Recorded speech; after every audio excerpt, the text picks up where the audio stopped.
AG ನ್ಯೂಸ್ಗೆ ಸ್ವಾಗತ. ಬೆಳಗಾವಿ ಕಾಂಗ್ರೆಸ್ ಪಕ್ಷದ ಜಿಲ್ಲಾಧ್ಯಕ್ಷ ಸ್ಥಾನಕ್ಕೆ ತೀವ್ರ ಪೈಪೋಟಿ ಏರ್ಪಟ್ಟಿದ್ದು, ವಿವಿಧ ಮುಖಂಡರಿಂದ ಈಗಾಗಲೇ ಜಿಲ್ಲಾಧ್ಯಕ್ಷ ಸ್ಥಾನಕ್ಕೆ ಲಾಭಿಗಳು ಜೋರಾಗಿದೆ. ಇಂತಹ ಸಂದರ್ಭದಲ್ಲಿ ಹಿರಿಯ ಕಾಂಗ್ರೆಸ್ ಮುಖಂಡ ಬಸವರಾಜ ಶೇಗಾವಿ ಅವರು ಕೂಡ ನಮ್ಮ ನ್ಯೂಸ್ ಸಮೂಹದ ರಾಜ್ಯ ಉಪಸಂಪಾದಕ ನಡೆಸಿದ ಸಂವಾದದಲ್ಲಿ ಬೆಳಗಾವಿ ಜಿಲ್ಲಾಧ್ಯಕ್ಷ ಸ್ಥಾನಕ್ಕೆ ಪ್ರಬಲ ಆಕಾಂಕ್ಷಿ ಅಂತ ಹೇಳಿರುವುದು ಜಿಲ್ಲಾ ಕಾಂಗ್ರೆಸ್ ವಲಯದಲ್ಲಿ ಭಾರಿ ತಳಮಳ ಸೃಷ್ಟಿ ಮಾಡಿದೆ. ಏನಿವತ್ತು ರಾಜ್ಯದಲ್ಲಿ ಒಂದ್ ರೀತಿ ಕಾಂಗ್ರೆಸ್ ಪಕ್ಷ ಆಡಳಿತದಲ್ಲಿದೆ.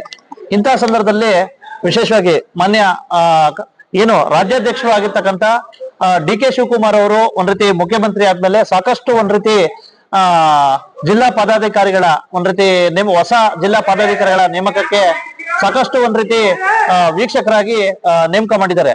ಪ್ರತಿ ಜಿಲ್ಲೆಗೂ ಸಹ ಮೊದಲಿಂದನೂ ಸಹ ಬೆಳಗಾವಿ ಗ್ರಾಮೀಣ ಜಿಲ್ಲೆಗೆ ಒಂದ್ ರೀತಿ ಪ್ರಬಲ ಆಕಾಂಕ್ಷಿ ಜಿಲ್ಲಾಧ್ಯಕ್ಷ ಸ್ಥಾನಕ್ಕೆ ಬಸವರಾಜ್ ಶೇಗಾವಿ ಅವರು ಸಹ ಪ್ರಸ್ತುತ ಒಂದ್ ರೀತಿ ಜನರಲ್ ಸೆಕ್ರೆಟರಿ ಆಗಿ ಪದಾಧಿಕಾರಿ ಕೆಲಸ ಮಾಡಿದ್ದಾರೆ.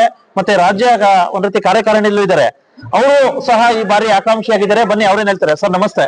ಸರ್ ನಮಸ್ಕಾರ. ಹೇಳಿ ಸರ್, ಮೊದ್ಲಿಂದನೂ ಸಹ ನೀವು ಸಹ ಕಳೆದ ಬಾರಿನೇ ಕೇಳಿದ್ರಿ ಜಿಲ್ಲಾಧ್ಯಕ್ಷ ಕೊಡಿ ನಾನು ನಿಭಾಯಿಸ್ತೀನಿ ಅಂತ ಹೇಳ್ಬಿಟ್ಟು, ಈ ಬಾರಿ ಏನಾದ್ರು ಬರ್ಬೋದು?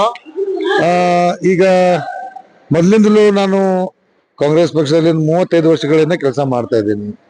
ಅನೇಕ ಸ್ತರಗಳಲ್ಲಿ ನಾವು ಬೂತ್ ಮಟ್ಟದಿಂದ ಹಿಡ್ಕೊಂಡು ಯುವ ಕಾಂಗ್ರೆಸ್ನ ಬೂತ್ ಮಟ್ಟದಿಂದ ಹಿಡ್ಕೊಂಡು ಯುವ ಕಾಂಗ್ರೆಸ್ನ ಜಿಲ್ಲಾಧ್ಯಕ್ಷರಾಗಿ ಅಖಂಡ ಜಿಲ್ಲಾ ಬೆಳಗಾವಿ ಜಿಲ್ಲಾ 18 ಕ್ಷೇತ್ರದ ಜಿಲ್ಲಾ ಯುವ ಕಾಂಗ್ರೆಸ್ ಅಧ್ಯಕ್ಷನಾಗಿ ಕೆಲಸ ಮಾಡಿದ್ದೀನಿ.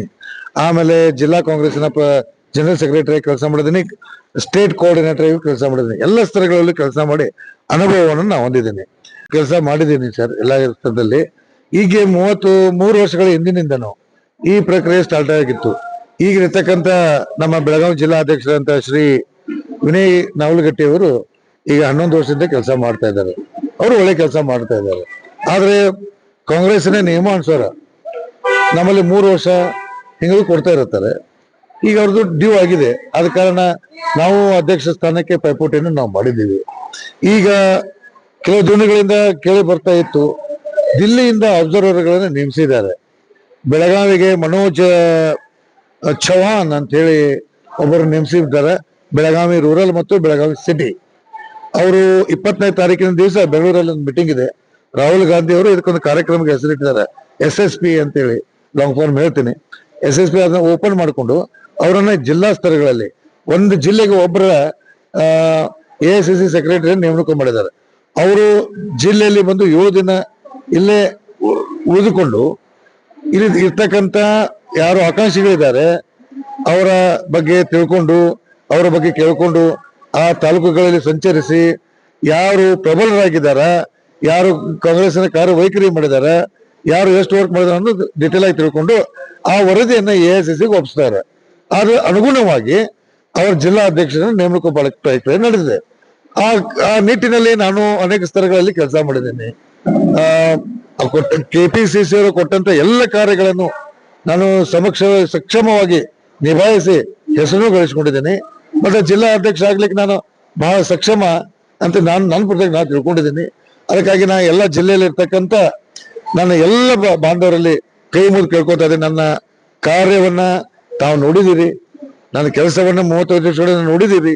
ಆದ ಕಾರಣ ದಯವಿಟ್ಟು ತಾವೆಲ್ಲರೂ ಹಿರಿಯರು ನನಗೆ ಆಶೀರ್ವಾದ ಮಾಡಬೇಕು, ಕಿರಿಯರು ನಂಗೆ ಸಹಕಾರ ಕೊಡಬೇಕು, ಕೊಟ್ಟು ನನ್ನ ಬರ್ತಕ್ಕಂಥ ನಿರ್ಮಾಣದಲ್ಲಿ ಅಧ್ಯಕ್ಷರನ್ನ ನಿಯುಕ್ತಿ ಮಾಡಲಿ ತಮ್ಮ ಸಹಭಾಗಿತ್ವವನ್ನ ಕ್ರೋಢೀಕರಿಸಬೇಕಂತ ಕೇಳ್ಕೊತಾ ಇದ್ದೇನೆ. ಈಗ ಬೆಳಗಾವಿ ವಿಶೇಷವಾಗಿ ಉತ್ತರ ಕರ್ನಾಟಕ ಅಂದ್ರೆ ಕಾಂಗ್ರೆಸ್ ಅಂದ್ರೆ ಸತೀಶ್ ಜಾರಕಿಹೊಳಿ ಅವರೇ ಹೌದು ಹೌದು ಅವರ ಒಂದ್ ರೀತಿ ಸಾಥ್ ಕೊಡ್ತಾರೆ ಅಂತ ನಿರೀಕ್ಷೆ ಇದೆಯಾ ನಿಮ್ಗೆ?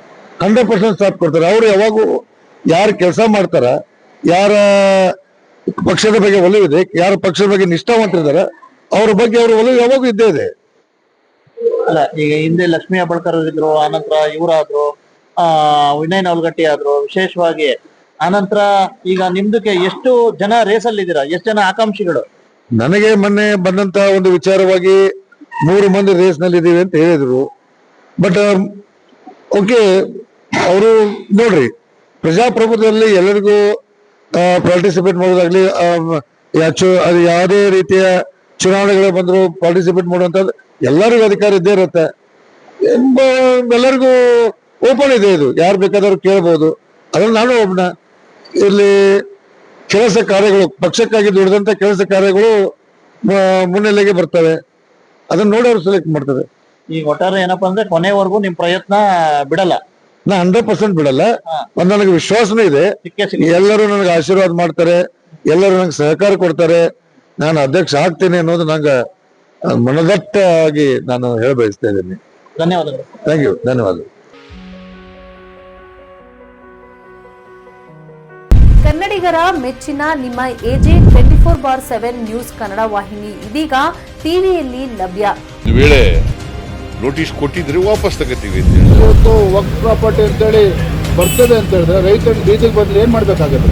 ಯಾರು ವೋಟ್ ಹಾಕಲಿಲ್ಲ ಅಂದ್ರೆ ಗ್ಯಾರಂಟಿನೆಲ್ಲ ಸ್ಟಾಪ್ ಮಾಡ್ಬಿಡ್ತೀವಿ.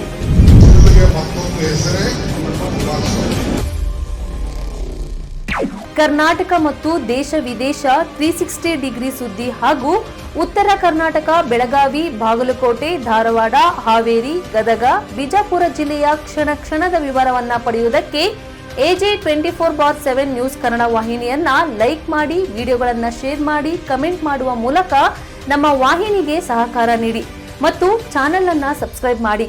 ಧನ್ಯವಾದಗಳು.